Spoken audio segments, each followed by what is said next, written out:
France Info. Bonjour Ariel Dombal. Bonjour. Je voudrais qu'on parle de ce confinement, de savoir comment vous le vivez déjà et où vous le vivez. Je suis restée à Paris, je n'ai pas eu la chance de partir à la campagne. Les citadins, eux, sont là et on respecte totalement les mesures préventives parce que on a fini par y croire. Ce n'est pas du tout quelque chose de léger et qu'on pouvait au début prendre à la légère et être désobéissant. Maintenant, il y a quand même cette hécatombe de morts et même si on peut imaginer, et on espère que ce ne soit pas la fameuse grippe espagnole qui avait fait 50 millions de morts dans le monde, ni la grippe asiatique qui avait fait 7 à 8 millions de morts, ni la grippe de Hong Kong en 68 qui avait fait 1 million de morts. Heureusement, les gouvernements et l'information fait que nous nous défendons et qu'on lui déclare la guerre en restant confiné. Vous avez mis du temps à y croire, Ariel Dombal ? Je crois comme tout le monde, on met du temps à y croire. On se dit, ce virus, il n'est pas très mortel, ça va passer. Ça tue autant que les grippes normales. Seuls les gens âgés et faibles en meurent, les autres n'en meurent pas. Il y a eu toutes ces phases auxquelles nous avons tous cru. On a compris qu'en effet, ce virus ne touchait pas de la même manière les uns et les autres, mais bien sûr, parce qu'il arrive dans un terrain différent à chaque fois, chaque individu est différent, mais qu'il tue les jeunes, les vieux, tout le monde, et qu'il est assez infernable pour l'instant.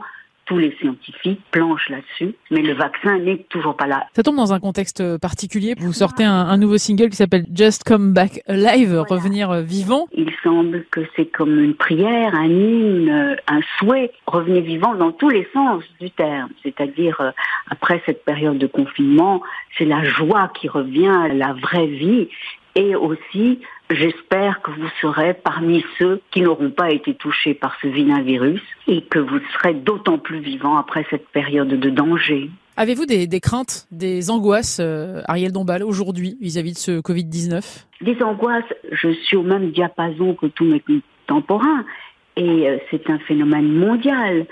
Je crois qu'il faut aimer son prochain plus que jamais et se dire la première manière de l'aimer, c'est de suivre les règles de non-contagion et donc de rester, je crois, à distance de tous les autres humains qui peuplent la planète. Il faut rester distant. Comment vous occupez vos journées, Ariel Dombal ? Moi, heureusement, je suis musicienne, je suis artiste, donc évidemment, je monte mes films à la maison, j'envoie des images par WeTransfer. Voilà, c'est du télétravail comme tout le monde. Et en effet, j'avais tous ces rendez-vous de promotion qui étaient là et qui sont caducs. On est tout seul, nous les artistes, on est les funambules, on est sur le fil, donc complètement tributaires de l'état des choses. Qu'est-ce que vous pourriez nous conseiller à lire ou à regarder comme film, Ariel Dombal, pour nous occuper, pour toutes celles et ceux qui souhaiteraient avoir des idées ou qui en cherchent d'ailleurs des idées ? Je crois que c'est le moment en effet de lire et c'est merveilleux de se dire tiens, j'ai ce temps qui m'est imparti à l'épuiser dans une bibliothèque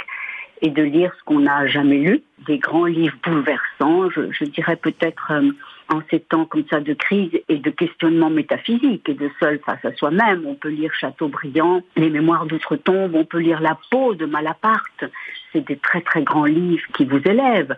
Moi, j'aime relire aussi tous les grands maîtres du XVIIIe. J'aime relire des choses de Saint-Simon, de Crébillon. Enfin bon, voilà. Ce qui me tombe sous la main, je me suis dit toujours, tiens, je vais lire ça et puis j'ai autre chose à faire. Prenons ce temps pour regarder vraiment les très grands films qu'on n'a pas pu voir. Et maintenant, il y a tous ces programmes qui nous donnent accès à plein de nouveaux films qu'on n'a pas vus ou qu'on a ratés. Donc, il faut profiter de tout ça. Est-ce que vous faites partie de ces artistes qui soutenaient justement les soignants, ceux qui sont dans les hôpitaux, et les artistes qui justement leur écrivent des chansons, qui chantent pour eux ? Évidemment, ce sont les héros modernes. C'est des positions absolument héroïques. Moi, j'étais il y a 15 jours à l'hôpital Lariboisière. J'étais au service des urgences et je vois la difficulté des cas. Ces urgentistes sont les saints, sont des saints laïcs. C'est vrai que ce sont des héros. Quel message d'espoir vous avez à donner aux auditeurs de France Info ? Le printemps nous attend, qu'il va faire tellement beau et qu'ils peuvent, comme je le dis dans ce titre, Just Come Back Alive, c'est revenir vivant, pleinement vivant, encore plus vivant. Merci beaucoup Ariel Dombal de nous avoir accueillis dans votre lieu de confinement qui se situe à Paris. Je vous remercie.